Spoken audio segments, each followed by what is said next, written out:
You've got to understand copy, UI, UX, front end, back end development, all these different components to make a great website.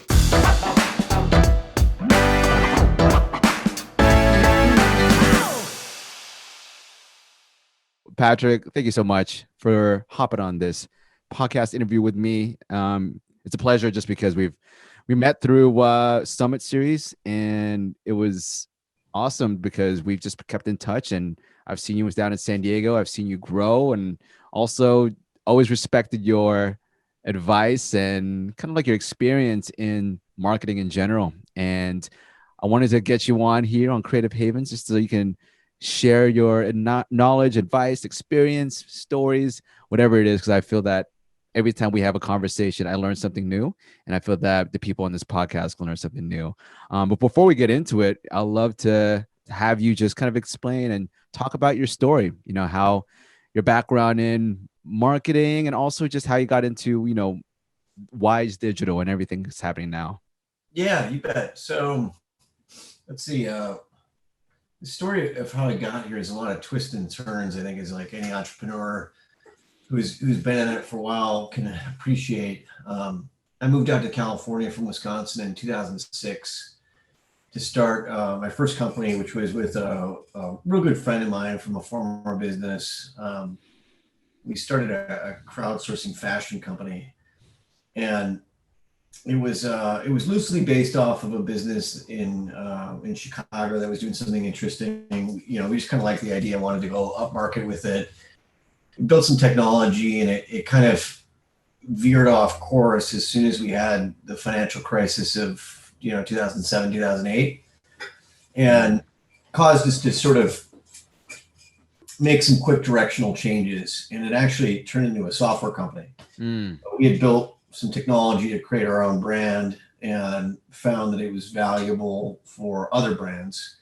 And it was just through pure luck. An agency that was seeking software for one of their clients to do something found us and ended up going through the process of signing the NDAs and figuring out who the client was, and it was Sports Illustrated.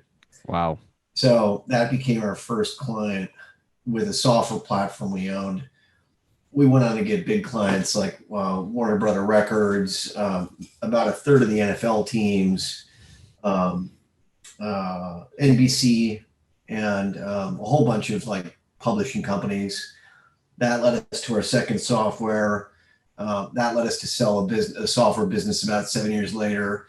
And we ended up with a digital marketing agency that we were just using to support, like some of our clients' businesses. We ended up franchising that company. It was called Lightpost Digital. We ran it for about maybe 7 or 8 years. Probably when no one was focusing on the small business, we were trying to create a really efficient sort of product service model fit for small business owners who typically didn't have anywhere to go because your sort of freelance guys really don't know anything. I always say they're a jack of all trades, master of none. They can build a website but not a good one. They can run ads but not great ads. They can do SEO but not great SEO.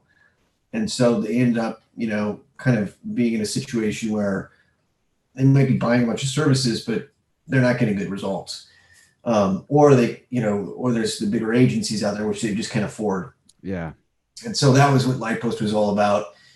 We ended up selling the business. I reacquired it later and built Wise Digital out of it. So we started out about 2 years ago with 50 clients and my crack team of like strategy and traffic drivers. And then we acquired the website development team and the design team of another agency, and have grown really, really pretty nicely over the last 2 years. It's such a great story, and I love hearing it from you because, I've known a little bit about your past and your history, and to hear it in that way, just how all your accolades and how you got here, it's really impressive. And that's why, Patrick, I've always wanted to ask you these questions, because people who want to create their own business and start their own marketing agency, there's so many different things to consider, and you've been through so many years, owning and running one. And one of the questions I have for you is that you offer so many different types of services. Was there one you started off with first, niche it in like one type of service, or did you find that you offering different types of services in marketing, like website design and ads, gave you a unique selling proposition? Yeah, so it's interesting. We tried it both ways, and Mm-hmm. one way definitely works, and one way does not work. And we run across companies that are still doing it the old way that we know doesn't work. So what we tried doing initially was we started out as offering Facebook advertising. That was our first product. And I shouldn't say Facebook advertising, social media management. Mm-hmm. And this is back in 2000, maybe 2012. Nice. That's good. That's like, yeah. And and the reason we were doing that is we had this other company called Deal Current. Deal Current it was the first private label version of Groupon. We ran 900 daily deal company websites, and had about 44,000 small business clients. We surveyed about 6,000 of those clients back in 2011 and asked them if they needed help online, what do they need help with? Mm-hmm. And at the time, the number one thing that people came back and asked for is I need help with Facebook. And so that was, it was based on good research and data. But, the problem was you ask a small business what they are interested in or they need help with. That might not be the best person to ask. Yeah. They're not an expert in any of this stuff. And so, they were asking, sort of like asking right now, it's November 23rd, 2020, if people are interested in Bitcoin. Of course they're interested in Bitcoin. It's $20,000 a coin. But you ask them when it's $3,000 a coin or $800 a coin, they're not going to be interested in it. At the time, asking them, if they need help with Facebook was kind of a no-brainer because nobody understood it then.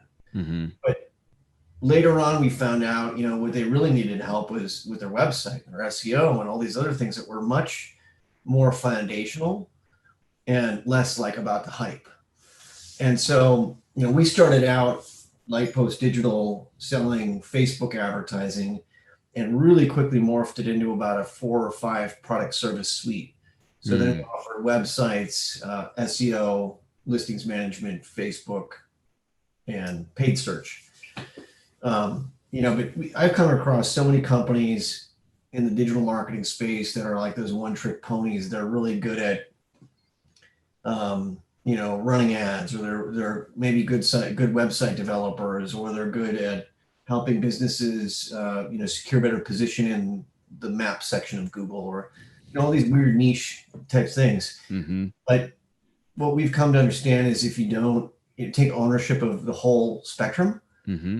of digital touch points and the digital ecosystem for a client, then there's this finger pointing blame that happens, right? Because they go to one company for their website, another company for their SEO, another company for their advertising, another company for their social media, and pretty soon it's just this sort of like cluster of no one operating on the same strategy. So Mm-hmm. then the business owner is left to quarterback their own results, and what do they know about all this stuff at that granular level? Mm-hmm. So that strategy of just going after one product or service, we saw it didn't work. I've seen so many other companies prove it doesn't work. Not the services model. You have to take responsibility for a good number of components, both foundational and growth. That's right. Now, that's really cool to hear from you because I know that we've talked about it before, how some companies do hire different agencies, different freelancers to handle Facebook ads and marketing, social media management. And there's a mumbo jumbo on the back end of how to track your results and how to track what's working, what's not working. And so when you have been working with all these companies, what do you feel like are the kind of like the foundational digital marketing basics that people should know or have services for in order to have a successful business? And it's important to recognize that every industry and type of business is different. Yep. So let's talk maybe local first. Mm-hmm. So local businesses with some sort of footprint in, and I don't mean they have to be brick and mortar or anything like that. It's just if they focus on a local market. So that might be mortgage companies or real estate agents or chiropractors or doctors or lawyers or um, those types of businesses really need a couple core foundational pieces to have it right. You need a great website. Mm-hmm. That's the center of your ecosystem online, right? If you think of all these other places like social media and review sites and search engines and directories and all those types of things, those are places where your information needs to be accurate, needs to be fully filled out. That's where we're going to get traffic from to our website. But the website's the only one piece of the digital ecosystem that you own complete control of, right? That's That's where right. you can totally be on point with messaging, your tone and voice, your look and feel. These other platforms like Yelp and Google and Facebook and so forth, you really can't control everything long term because they're going to keep updating and making changes. You know, the rules around your profile image and your header photo and the descriptions and the products and all that stuff. It's all up to them. It's not, it's not yours to own. So the foundation of the website is the most important one. And, I think the biggest issue there is most people go to a website company or a website guy to do their first website, and they don't know anything about what it takes to really build a great website, which is you've got to understand SEO, you've got to understand business strategy, you've got to understand copy, UI, UX, front end, back end development, all these different components to make a great website. So, what I learned in my first agency was we were building websites on WordPress themes and templates, and we were probably doing it better than most in that we were probably using 2 or 3 people to build a website. But now we build websites with a team of 6 or 8 people, Wow. and you need that level of expertise to do it right. And it costs a little bit more, but the end result is 10 times, 50 times, 100 times, the effort of a novice or an amateur. So that's foundational component one, I'd say. Mm-hmm. The second two for a local business is you really have to have a great SEO team. Mm-hmm. Without that, you're not going to get organic traffic. You're just going to get people who know the name of your business, and that's not the point. Just design a one-page brochure and move on, And SEO has a bunch of different components for local businesses. The big one is listings management. Mm-hmm. Accounts for about 51% of the local search algorithm. So you've got all these directories online where your business information appears. That's Google, Yelp, Apple Maps, Facebook, Better Business Bureau, Chamber of Commerce, and all these different websites that your business information needs to be accurate, needs to be fully filled out. And Google is looking at those touch points to determine if you're actually in business. If you have a bunch of inconsistencies, business listings missing, stuff not fully filled out, or incorrect NAP data like name, address, and phone number across all those directories, Google's going to use that information to determine that maybe you're not in business, maybe COVID's really affected you and you're no longer operating, and so that's extremely important, and it's an ongoing effort. Review sites is another 24% of the local search algorithm. And really makes a big difference because users obviously need to see it. It makes a big, difference in purchase, but also search engines like Google's algorithm is using that to determine if you have a good authority or reputation in the marketplace compared to your competitors. Mm-hmm. Those foundational components are required, Mm-hmm. and you can't skip them. And then it's about adding in growth strategies, traffic strategies. So, blogging, paid search, paid social, those types of things. And those can be done in concert or later on. Got you. No, I love those foundations because it's really true. The website has really evolved over the years. And I think that with social media and other digital platforms, you don't control the traffic. You don't control the marketing of, that actual platform itself. So you are kind of enslaved to what that website or that platform can do to you. I mean, we've seen a lot of censorship these days where a Twitter or an Instagram or a Facebook or a YouTube can actually just shut you down whenever they want, whenever they feel like you are not adhering to their community guidelines. And so it really is important to have your own owned and controlled and owned and operated website.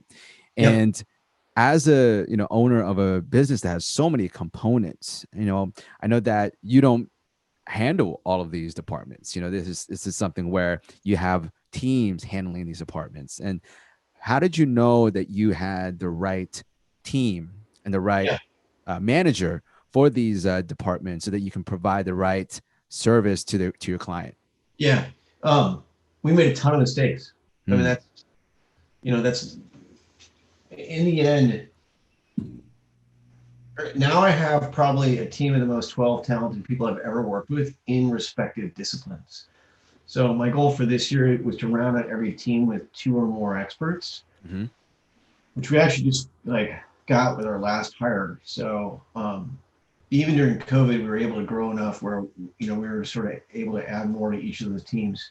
But it took a long time to get here, and it took a lot of mistakes in hiring the wrong people over the last 8 years to figure out what we need to know about each discipline, what we need to manage in each discipline, how to track our results, and measure client successes and outcomes and goals and all that stuff. And so that was the hardest thing, was finding the right talent to run those teams. Hmm. I'm fortunate now that I've um, owned three agencies. Essentially, I had the first one that we started. I had the one that I became a pretty big partner in, the second one that I merged into, and then when I pulled out of that and started my third, I was able to collect talent along the way. And so, but that was really challenging as a business owner to find those right people, because Hmm. myself, I don't build websites. I don't run ads on Google. I don't run ads on Facebook, and nor do I want to do any of this stuff. Hmm. There's no chance in hell I'm going to know a fraction of what my experts know. But finding the right people has been my sole focus for the last 8 years or so.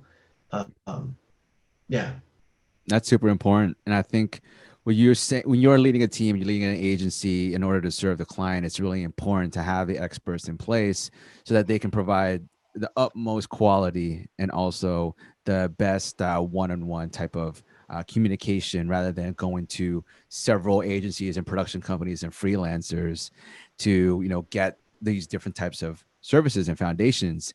And yeah, with that, do you have a certain system in place where your own team needs to communicate on a unified vision for a client? And how do you make sure that the departments are all speaking together so that the SEO, the ads, the social media management, and the content creation are all connecting with each other and aligning in the best way? yeah, for sure. And that's super important. It has been something we've been working on for years. Um, it starts out with a really well written strategy for the client. Hmm. So we take the client through a process, um, which has, generally speaking, like if we're building a website, which we don't always do, maybe only about 40% of the clients we bring on do we start building a website for them, in the beginning. Hmm. The other 60%, we're taking on whatever they have as far as technology now, and seeing if we can work with it for a while before they move forward with the big investment on a new website and stuff. Um, but in the cases where we're doing a website project, there's obviously a lot more disciplines that have to get aligned within the agency to support that client's goals. And so it all starts off with a pretty comprehensive stakeholder call for the client, which is like a 90-minute interview over the phone where we're asking questions related to every discipline and department, and trying to pull out their outcomes and desired goals and all that stuff. And Hmm. then we just go do a ton of research. And the research in that, when we're doing a full build and marketing support after, and even marketing support during often, then we're probably putting in anywhere from 2 to 8 hours per discipline Wow. into that research phase. Hmm. So that's like a month of research, and pulling in time from every sort of manager of each department. So right off the bat, you know they've got skin in the game, and then there's one person that leads putting together all that research into one document that goes out to the client, gets signed off by our team internally, as well as the client's team, so that, we're all in alignment on the direction we're headed. And then every step through the process, as we get to, sitemap, wireframes, copy, design, dev, every time we go through one of those steps, it has full sign off by us as well as them. Mm-hmm. And so that keeps people in line. And then, we found you got to have one agency point of contact for the client. The clients get pretty upset when they can't go to one person for everything. Yeah. And likewise, we get pretty upset if they're asking somebody questions who doesn't have any context into it. So once everything's implemented, they go on to one point of contact of the agency, and that person's the director from that point on. Got you. And when you do all of this research, because that's a great insight about the idea of course, having experts in each field, but also doing so much research in each area so that you're aware of that industry, you're aware of what works and what doesn't work, and then coming together on a unified plan with the client is kind of the best way to get everyone on the same page and also knowledgeable of what's the next step or what are the best next steps. Yep. And now, when you do all this research, because I've done this also with videos before, researching videos in a certain field to see what works and what doesn't work, how are you able to, are you the one who comes up with that unified deck or that unified creative brief or summary? I don't know what you would call it for you, how you provide it to your clients of all the different foundational pieces. How are you able to take all that information, put it together into a unified plan, and then at the same time execute while looking at your data to make sure that you also switch it or pivot down the line to bring the best results? Because sometimes your plan at the beginning couldn't, down the line, maybe 3 months later, isn't providing the results you want. So you need to figure out how to pivot from that point. Yeah. So there's pivoting during the build and there's pivoting after the build. Mm-hmm. And the build is the initial product build, Yep. like the website or whatever. Generally speaking, we don't want to pivot too much during the build because, if you're the client, you paid us to do $4,000 or $5,000 in research and strategy before we start touching anything, and that strategy and research comes from your goals. And those are some of the first and most important questions we ask during that stakeholder brief or that kickoff process. If you tell us our goals is to get, 40 inbound leads a month for clients or cases for your law firm under these practice areas, and we come back to you with 40 hours of strategy on how to do that, then why would something change during the build? Right? And because the build's only going to be the next 12 or 16 weeks or something.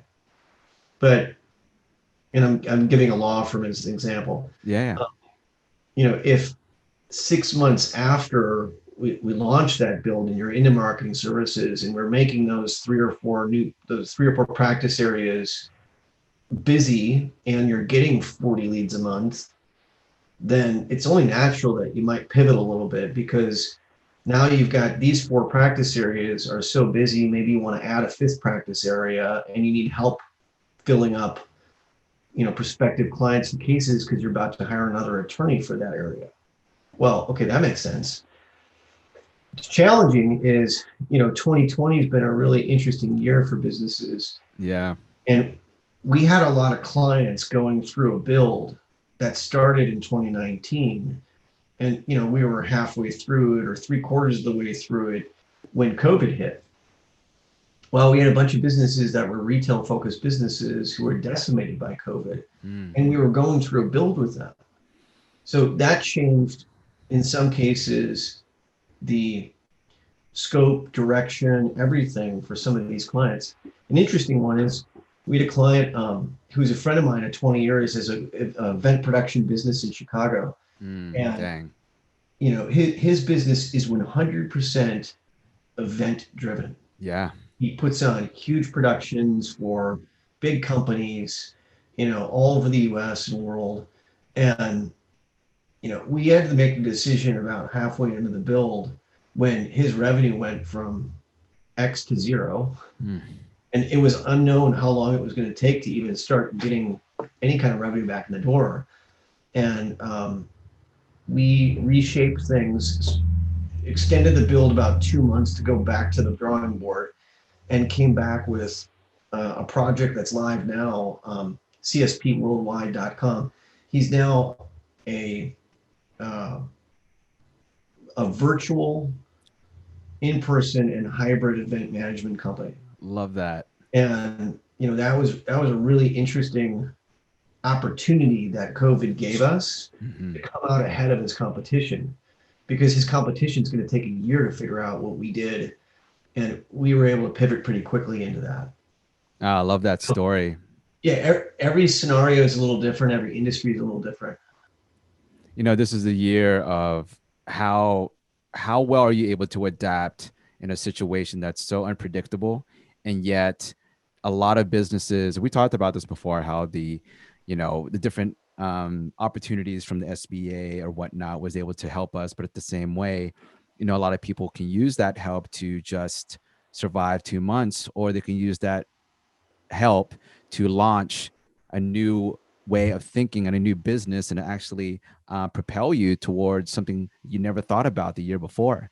And Yeah. I think that's what happened to me, and and to you as well, and a lot of smart business owners who knew that what happened in COVID-19, it gave us a chance to accelerate a look into the future of what was going to happen when people can't leave their homes, and we have to utilize virtual. We have to utilize video chats. We have to utilize audio. We have to utilize remote working. And during this time, whenever you have to think about yourself to pivot, or for coming up with ideas for a client to pivot, how do you get into that creative mindset and that creative flow to think about, okay, this is what I need to do in this situation? And what is that for you? How do you get into that state? Well, I'd like to say it's like all based on, insights and experience, but in our business, it's much about data. So we're looking at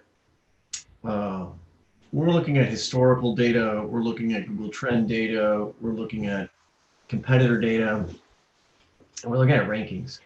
For me in the business, we offer about 10 different disciplines now. There's one discipline that's always paid out the most from myself, other businesses I own, and my clients' businesses, and it's SEO. Yep. SEO is pretty cut and dry. I mean, it's a very it's an interesting marketing strategy or discipline, in that you've got very qualitative data points and you've got very quantitative data points with it. And the more businesses that we've sort of done SEO for and excelled at for has given us more experience and insight into that, I think, than a lot of other agencies, because we've done it for like 1,000 businesses now. And so we can kind of look back at how quickly we were able to pivot for, this company over here, add new services, add new disciplines, add new client focuses, add new markets, all that stuff. And, we can use that experience to help our clients figure out how to work within, whatever budget constraints they have to move, this way as they're seeing opportunity there. So for example, today I was on the phone with a mortgage client. We have 2 mortgage clients in San Diego that have just done crazy well this year. And we were lucky in that we developed all these great systems and foundation, and all that stuff was ready before COVID hit. And their businesses just exploded. I mean, in the mortgage industry in general, those businesses have done well, but these guys were so well set up online that they took an unfair amount of that opportunity in the local market here. And now we're looking at, you've had a fantastic year, and what do we want to do to keep that going, keep that momentum going in 2021? when we think potentially it's going to slow down and not be as great of a year next year, because people are going to start to get realistic about home prices. For example, in San Diego, we're up 11% home values since the pandemic started. I mean, you can't continue that on for a couple of years. Um, so, it again comes down to looking at the data. So we're looking at ad success, we're looking at SEO success, we're looking at review success, website traffic success, all that stuff. And in that case, they're getting not diminishing returns, but they're getting returns with their paid search efforts that we think could be better spent investing into their own business. Because when you're running ads, if you're not getting the customer acquisition down to the right level, you're really investing in Google's business and not your own. Versus if we put that money into further like content of the website, more SEO effort, blogging, whatever, then we're investing back into our own business, and long term there's a better payback. And so again, it just comes down to like looking at getting all the data and then looking at the data. Love that. And it's kind of like you find when you need a pivot, you need to come up with that creative idea. It's based on experience and it's based on data. And the data really dictates and helps you come up with that creative idea and that spark to actually help your clients and also help yourself in this trying situation. And with that, that you've helped a lot of clients when it comes to marketing and building their companies. Now, when you reflect on your own company and when you're building your own businesses, how is that challenging or actually beneficial that you have your own marketing company to actually come up with your own strategy to grow your business? Yeah, I mean, for our business, it's interesting in that we're competing in one of the most competitive spaces. We're doing digital marketing and SEO for digital marketing and SEO companies. Our competitors, generally speaking, you would think have we have a high degree of competition. But in reality, a lot of the effort that we're putting forward for our own brand is the same effort we're putting forward for our clients' brands. And I think part of that is, and this year has again been interesting in that taking advantage of the loans and grants and all those things this year, which we did very well with, allowed us to take a little bit of a step back, maybe not grow as much as we wanted to this year, but invest properly in our clients' businesses and then our business as well. And we found that the same strategies in a lot of cases that we're doing for our clients are the exact strategies that are working really well for our own business. And there's so many competitors that aren't doing it because they just don't. I don't know why they don't do it for their own business, and it really does work. And I'd say we put forward some good effort into our own business this year and our website and stuff. I think probably about $30,000 worth of work into our own online footprint this year, which puts us on par with any one of our clients, the type of work that come to us. And I'm doing some research right now, but I think the website's brought us about $250,000 to maybe $300,000 in business this year. So it's a 10x return, on what we invested in. And it's brought two of our biggest clients to us this year, so it's a smart investment, but it's no different than what we're doing for our clients. It's all about practicing what you preach. And actually, you can be the best example for you to actually show your clients, and your clients will actually look at you as a beacon, as actually a role model. And if you're not able to do that with your own company, how can they trust you? And so that's great advice. And I know, Patrick, you have to head out pretty soon. You're a busy guy. And so my last question to you is, what's your advice for companies that need to, let's say, get more clients, sell their services, even for yourself or entrepreneurs who own their own digital marketing company? How can they improve their marketing services or their sales in order for them to grow their business? Yeah. I had my marker board. I wish I had my marker board. You cannot develop a winning strategy with one approach for client acquisition. So back when we had our first agency, I actually left as president of the company to become a franchise salesperson. Did that for a couple of years. For 3 or 4 years, me versus 12 independently licensed franchise salespeople of that agency, I generated 70% of the company's revenue. So Nice. 70% of the client book, me versus 12 people. Those other 12 people beat me 1 month in 4 years as their combined effort. And I was in, it's because I was backpacking through Europe for 6 weeks at a time. It was close. The difference was I had, at any given time, I had about 6 different strategies for acquiring clients. Wow. So I was doing a lot of cold calling. I was doing a lot of cold outbound, like email, stuff like that. I had one or two like local breakfast groups that I was a big part of. We had SEO efforts going, we had email efforts going. I had a big referral network, and I deployed about 6 or 8 um, referral agents. So, like, it had Nice. a buddy that was working for Align Tech at the time.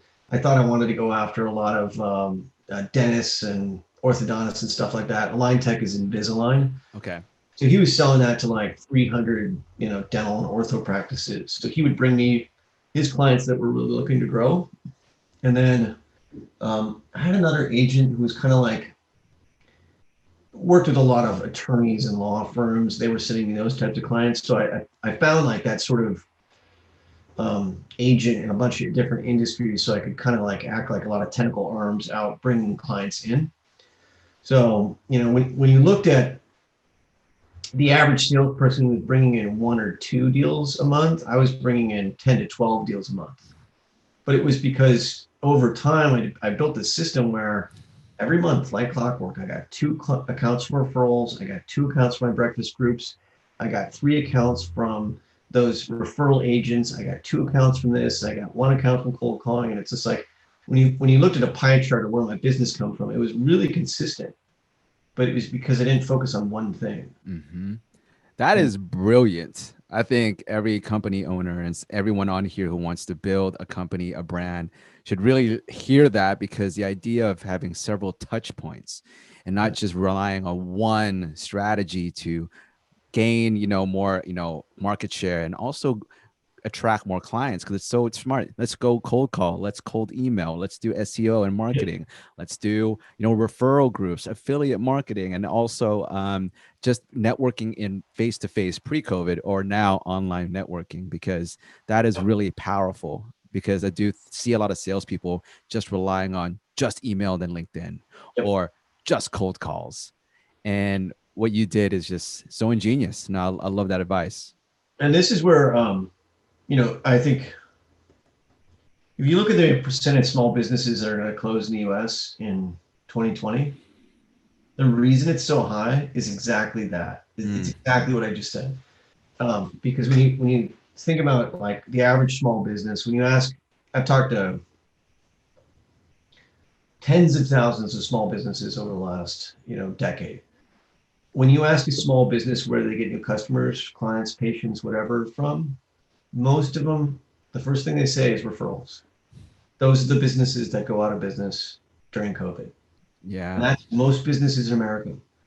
They rely on referrals. They have no automated system for Mm, bringing in new business. And referrals are the first thing to go out the door in a down economy, which we knew was coming.